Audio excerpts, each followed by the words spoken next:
আসসালামু আলাইকুম প্রিয় শিক্ষার্থীরা। আজকে আমরা কথা বলবো পদার্থবিজ্ঞান প্রথম পত্র ভেক্টর অধ্যায়ের কিছু গুরুত্বপূর্ণ টাইপ নিয়ে।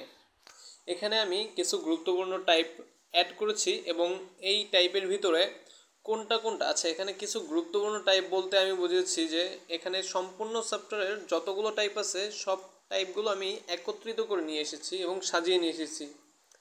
এই টাইপগুলোর ভিতরে কোনটা ইম্পর্টেন্ট এবং কোনটা একটু খুব ইম্পর্টেন্ট, কোনটা কম ইম্পর্টেন্ট, এটা আমি পাশে স্টার চিহ্ন দিয়ে এটা ইন্ডিকেট করেছি। আচ্ছা, দেখা যাক। প্রথমেই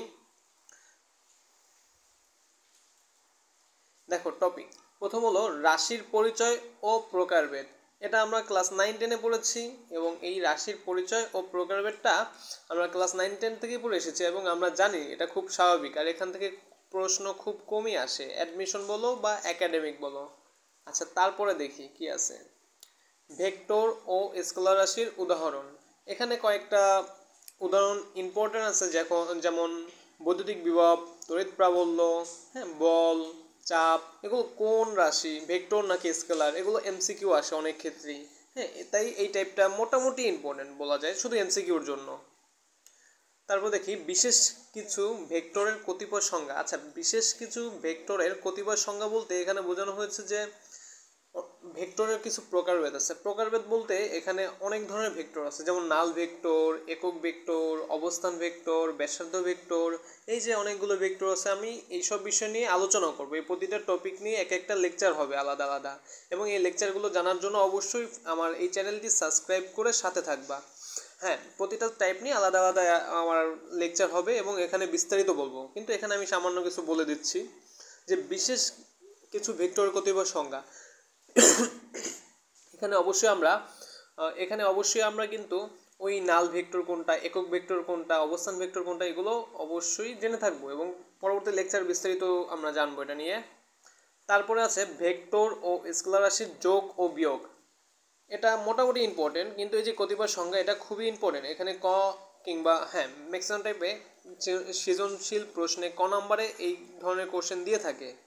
আর এই যে যোগ বিয়োগটা, এটা মোটামুটি ইম্পর্টেন্ট। কেন? এটা খুব কম আসে, এবং আসে না বললে এমন না, অবশ্যই আসে কিন্তু খুব কম আসে, তার জন্য এটা 2 স্টার।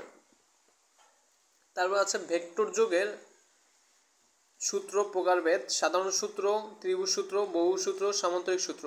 আচ্ছা, এখানে একটু টাইপিং মিস্টেক হয়েছে।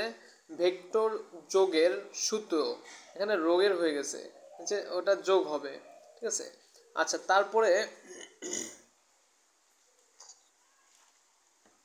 পিছনের যে কথাটা বলি, এখানে যে ভেক্টর যোগের যে প্রকারভেদ, সাধারণ সূত্রটা স্বাভাবিক, দুটো একসাথে যোগ করার বিষয় নিয়ে।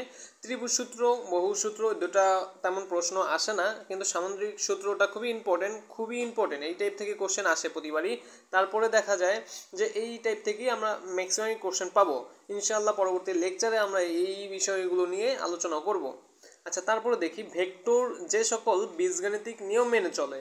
ভেক্টরের অনেক নিয়ম আছে, যেমন আমরা বলতে পারি যে বিনিময় সূত্র, কয়েকটা সূত্র আছে, বিনিময় সূত্র, সংযোজন সূত্র, বন্টন সূত্র। এখন কোনটা ভেক্টর মেনে চলে, কোনটা মেনে চলে না, কোনটা যোগ সূত্র মেনে চলে, কোনটা গুণ সূত্র মেনে চলে, এগুলো আমাদের জানতে হবে। হ্যাঁ, এটা নিয়ে একটা লেকচার হবে আলাদা ইনশাআল্লাহ। তারপর দেখো সামান্তরিক সূত্রের সাহায্যে ভেক্টর রাশির লব্ধির মান ও দিক নির্ণয়। সামান্তরিক সূত্রের সাথে মানে এখানে লব্ধির যে সূত্রটা, লব্ধির সূত্র প্রয়োগ করে তারপরে এটার দিক নির্ণয়ের সূত্র, লব্ধির বিভিন্ন যে ক্যাটাগরি সূত্র, কত ডিগ্রি হলে কত হবে, সর্বোচ্চ মান, সর্বনিম্ন মান। ইনশাল্লাহ ওই লেকচারে আমরা এটা নিয়ে আলোচনা করব। তারপর দেখি কি আছে। লম্বাংশ উপপাদ্যের সাহায্যে লব্ধির মান ও দিক নির্ণয়। হ্যাঁ, লম্বাংশ উপপাদ্যের সাহায্যে লব্ধির মান ও দিক নির্ণয়, এটা খুব ইম্পর্টেন্ট। এই সামান্তরিকের সূত্রের সাহায্যে যে লব্ধির মান দিক নির্ণয়, এটা খুব ইম্পর্টেন্ট, এটা মোস্ট অফ দ্য ইম্পর্টেন্ট। এটা প্রতিবার একাডেমিক বলো, অ্যাডমিশন বলো, সকল ক্ষেত্রেই এটা আসে। এবং এটা কিন্তু এই ধরনের সাবজেক্টটা কিন্তু আমরা কি বলে ম্যাথমেটিক্স দ্বিতীয় পত্রে আমরা 2টা চ্যাপ্টার পাবো এই ক্যাটাগরি। আমরা যখন এই লব্ধির মানগুলো ভালো করে শিখবো, এই লম্বাংশ উপপাদ্যগুলো ভালো করে শিখবো, এই জিনিসগুলো থেকে আমরা কিন্তু পরবর্তী ওই অধ্যায় 2টা খুব ইজিলি কভার করতে পারবো। আচ্ছা, লম্বাংশ উপপাদ্যের সাহায্যে লব্ধির মান ও দিক নির্ণয় খুবই ইম্পর্টেন্ট, এটা 3 স্টার। তারপর আসি নদী নৌকার ম্যাথ।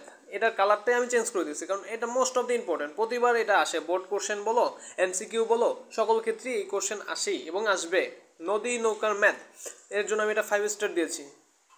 এর মধ্যে ভেক্টরের উপাংশ বিভাজন, ভেক্টরের উপাংশ বিভাজন মানে লব্ধিকে মানে একটা ভেক্টরকে বিভাজিত করে অনেকগুলো ভেক্টর তৈরি করাই হলো ভেক্টরের উপাংশ বিভাজন।